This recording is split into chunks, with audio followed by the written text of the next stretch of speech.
करेंगे matter in our surrounding chapter class 9 का। इसके अंदर रिवीजन करेंगे हम 14 क्वेश्चंस करेंगे आज, जिससे आपकी रिवीजन होगी। एंड ये क्वेश्चंस आई होप आपके एग्जाम में भी आपको दिख सकते हैं क्वेश्चंस। सबसे पहले डिफरेंस देखते हैं सॉलिड, लिक्विड एंड गैस के बीच में क्या है। सबसे पहले सॉलिड। सॉलिड की शेप फिक्स होती है, हमें पता है। अब ये देखो, ये सॉलिड है, अब इसकी शेप क्या है? फिक्स है। ये सॉलिड है, ठीक है, ये थोड़ी कि चेंज हो जाएगी, इसकी शेप फिक्स रहेगी। देन हम आते हैं लिक्विड। लिक्विड की शेप फिक्स नहीं हो सकती। व्हाई? बिकॉज कभी आप उसे बॉटल में डाल लीजिए, उसकी शेप चेंज होगी। उसे बकेट में डालो, उसे मग में डालो, ठीक है, बॉटल में डालो, कहीं पे भी डालो, उसकी शेप चेंज हो जाएगी, ठीक है। फिर उसके बाद इसकी शेप क्या होती है? चेंज होती नहीं है, फिक्स होती है। मतलब कि नो फिक्स शेप, इसकी शेप होती नहीं है कोई भी, ठीक है ना। शेप किसकी होती है? सॉलिड की होती है, ना ही लिक्विड की होती है एंड ना ही गैस की होती है, दोनों की शेप होती नहीं है। Next is liquid. हम किसकी बात करेंगे? लिक्विड की बात करेंगे। अब हम बात करेंगे लिक्विड की। देखो, सबसे पहले सॉलिड की शेप फिक्स होगी, लिक्विड की शेप फिक्स नहीं होती, मैंने बताया, गैस की भी नहीं होती। वॉल्यूम। अब वॉल्यूम का इनका फिक्स होता है, लिक्विड का भी फिक्स होता है, बट गैसेस का फिक्स नहीं होता है। रिजिडिटी मतलब हार्ड, फ्लूइडिटी मतलब फ्लो। अब सॉलिड्स हार्ड होते हैं, लिक्विड हार्ड नहीं होते हैं एंड गैस भी हार्ड नहीं होती है, ठीक है, ये भी हार्ड नहीं होती है।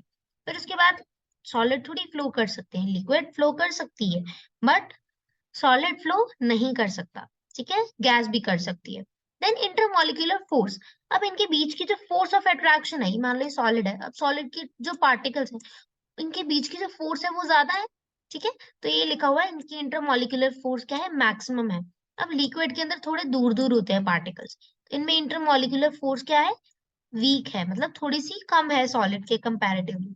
एंड गैस में तो बहुत ही कम होती है, ये देखो पार्टिकल्स कितनी दूर दूर है ना। उसके बाद क्या है? Intermolecular space.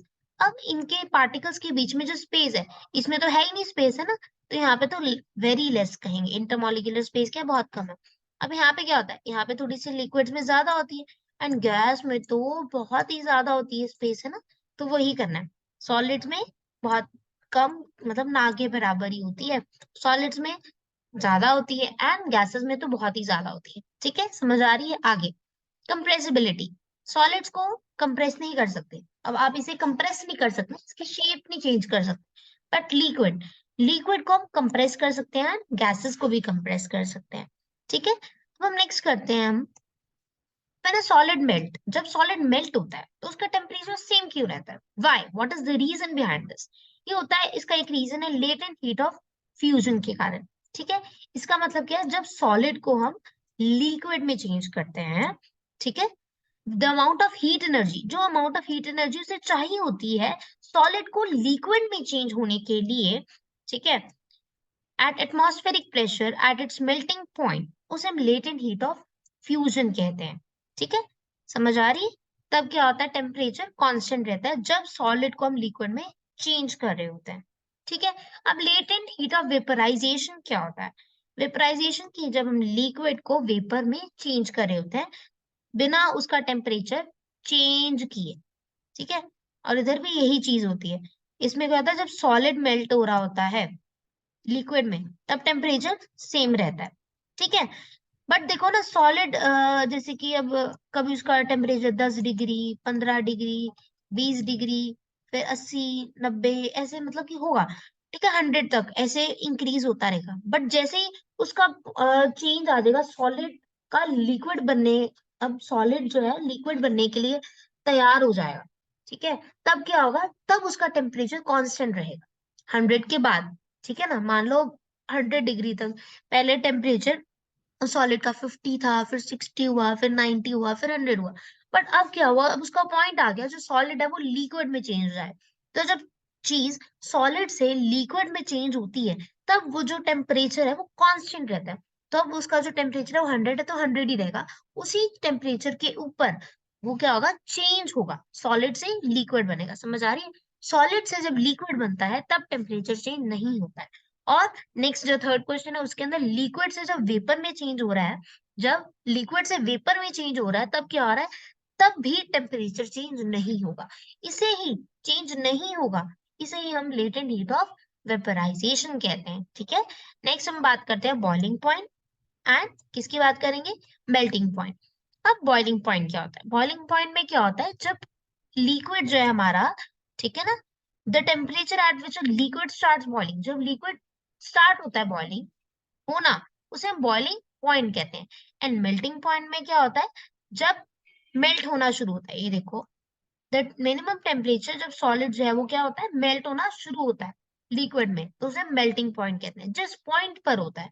अब ये एक बल्क फिनोमेना है एंड ये क्या है, एक फेज चेंज है जिसके अंदर सॉलिड मेल्ट हो जाता है एंड लिक्विड बनता है। नेक्स्ट, अब effect of change of pressure. अब हमारे पास ना एक ड्राई आइस होती है, ठीक है, उसका फॉर्मूला होता है सॉलिड कार्बन डाइऑक्साइड। अब इसके अंदर क्या होता है कि सॉलिड कार्बन डाइऑक्साइड जो है हमारी, वो सीधा गैसियस स्टेट में चेंज हो जाती है। जो हमारी सॉलिड जो ड्राई आइस है वो सीधा किस में चेंज होगी, गैस में होगी, जैसे ही हमने उसे प्रेशर दिया।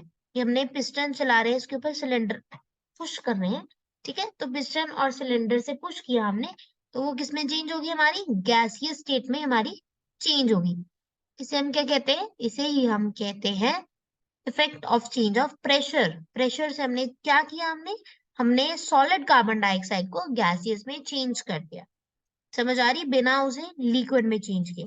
सॉलिड यही होता है ना, पहले सॉलिड को लिक्विड में चेंज करो, फिर उसे गैसियस में चेंज करो। नो, हमने क्या किया, हमने सीधा सॉलिड को गैस में चेंज कर दिया। समझ आ रही है, आगे। अब ये देखो, अभी ये सॉलिड था ना, सॉलिड ड्राई आइस, ये हमने सॉलिड को सीधा गैस में चेंज किया। इसी प्रोसेस को हम सब्लिमेशन कहते हैं। क्या कहते हैं हम इसे, सब्लिमेशन। ये प्रोसेसेस के नाम है। जब हम सॉलिड को लिक्विड में चेंज करते हैं उसे हम फ्यूजन कहते हैं। जब हम लिक्विड को सॉलिड में करते हैं उसे हम सॉलिडिफिकेशन कहते हैं। लिक्विड को जब हमने गैस में चेंज किया उसे वेपराइजेशन कहते हैं। एंड जब गैस को मैंने लिक्विड में चेंज किया उसे कंडेंसेशन कहते हैं। एंड जब गैस को मैंने सॉलिड में चेंज किया उसे डेपोजिशन कहते हैं। ठीक है, एंड सब्लिमेशन का तो हमने अभी एग्जांपल ही देख लिया, ड्राई आइस वाला। समझ आ रही है, उसके बाद हाँ, अब हम नेक्स्ट क्वेश्चन करेंगे सॉल्व। नेक्स्ट क्वेश्चन क्या है, फैक्टर्स बताइए इवेपोराइजेशन के।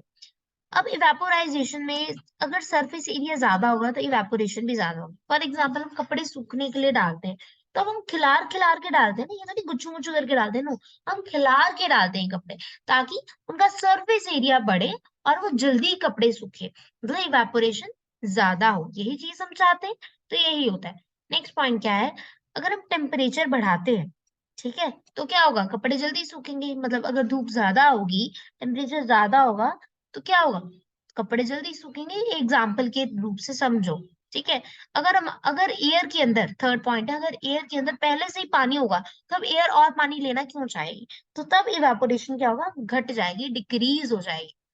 नेक्स्ट क्या है, अब अगर हवा तेज चलेगी तो कपड़े जल्दी सूखेंगे, तो विंड स्पीड के ऊपर भी इवेपोरेशन डिपेंड करती है।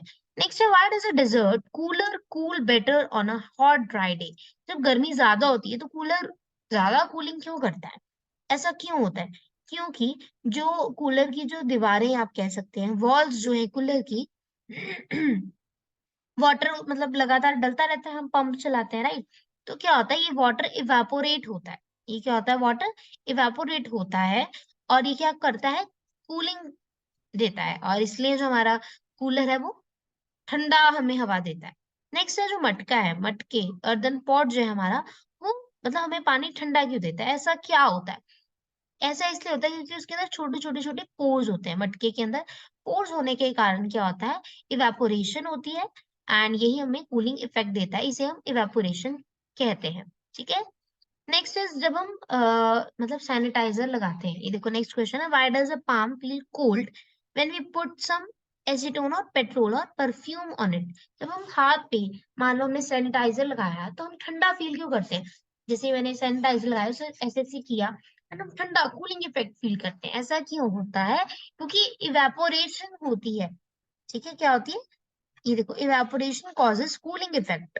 ठीक है, हैंड्स के अंदर यही रीजन है इसके पीछे। नेक्स्ट है कि why we are able to sip hot tea और milk faster from a saucer rather than a cup. कह रहे हैं हम चाय का कप जो है, हम जब चाय पीते हैं तो चाय कप में इतनी जल्दी ठंडी नहीं होती as compare to saucer. Saucer मतलब प्लेट लगा लो, छोटी सी प्लेट में सॉसर के अंदर जल्दी ठंडी हो जाती है चाय हमारी, कप में नहीं होती। ऐसा क्यों? ऐसा इसलिए होता है क्योंकि उस सॉसर के अंदर सरफेस एरिया ज्यादा है।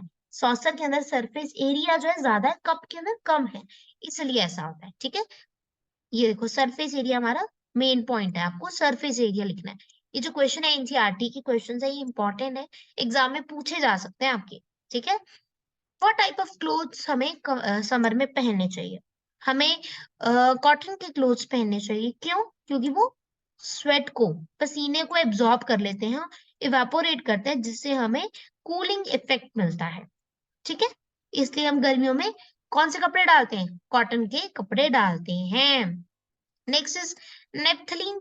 नेप्थलीन की जो बॉल्स हैं वो जल्दी डिसअपियर हो जाती हैं टाइम से, बिना कोई सॉलिड छोड़े। ठीक है, अब जो नेप्थलीन की जो बॉल्स है ना, वो डिसअपियर क्यों हो जाती है? ठीक है, naphthalene ball disappear with time without leaving any solid because naphthalene, naphthalene पहले होता है, नेप्थलीन होता है फरनैल की गोलियां आप कह सकते हो। ठीक है, वो इसलिए जल्दी हो जाती है, ठीक है ना, क्योंकि वो सीधा सॉलिड से वेपर में हो जाती है चेंज। सॉलिड स्टेट से सीधा किसमें चेंज हो जाती है? वेपर में चेंज हो जाती है, सब्लिमेशन इसे हम कहेंगे। ठीक है, नेक्स्ट इज अब जो स्मेल है परफ्यूम की, वो दूर दूर तक, जैसे अगर इधर परफ्यूम लगाया तो दूर दूर तक उसकी स्मेल फैल जाएगी। ठीक है, we can get the smell of perfume sitting several meters away. ऐसा क्यों होता है? क्योंकि जो उसके जो पार्टिकल्स है वो दूर दूर तक फैल जाते हैं, डिफ्यूज हो जाते हैं। ठीक है, इसलिए हमें दूर दूर तक स्मेल सुनाई देती, सुनाई नहीं, मतलब सूंघते हैं हम। ठीक है, मतलब हमें फील, हम सूंघ सकते हैं। ठीक है, we can get the smell of perfume sitting several meters away because perfume contain volatile solvent and diffuse faster। ठीक है, जल्दी फैल जाती है वो, समझ रहे हो? नेक्स्ट क्वेश्चन क्या है हमारे पास, कि लिक्विड जनरली उनकी लो डेंसिटी होती है सॉलिड से। ठीक है, और फिर भी जो आइस है वो फ्लोट करती है। ऐसा क्यों? पानी पर फ्लोट क्यों करती है, तैरती क्यों है? ड्यू टू इट्स स्ट्रक्चर, अपने स्ट्रक्चर की वजह से। ठीक है, आइस की डेंसिटी कम होती है पानी से, एंड जो मॉलिक्यूल्स होते हैं आइस में, वो एक केज जैसा स्ट्रक्चर होता है, उनके अंदर बहुत वैकेंट स्पेसेस खाली होती है, खाली स्पेसेस मतलब, तो इसलिए वो फ्लोट कर पाते हैं। नेक्स्ट है कि the smell of hot sizzling food reaches your several meters away. तो जो गरम गरम खाना है, अब मम्मा किचन में खाना बना रही है एंड आपको रूम में बैठे बैठे स्मेल आ जाती है कि हाँ भाई कुछ तो टेस्टी सा बन रहा है। ठीक है, तो the smell from cold food have to go close. जब ठंडा जैसे कोई आइसक्रीम वगैरह होगी तो हमें उसके पास जाके उसकी स्मेल लेनी पड़ती है, बट गर्म खाने की तो हमें दूर से ही स्मेल आ जाती है। ठीक है, ऐसा क्यों होता है? क्योंकि जो hot food have more kinetic energy, इनके अंदर क्या होता है? Kinetic energy. सबसे इंपॉर्टेंट वर्ड है काइनेटिक एनर्जी, लिखोगे तो मार्क्स मिलेंगे। काइनेटिक एनर्जी ज्यादा होती है क्योंकि इसके जो पार्टिकल्स है वो जल्दी मूव करते हैं। डिफ्यूजन इज मोर, ज्यादा होती है, कोल्ड फूड में नहीं इतनी होती।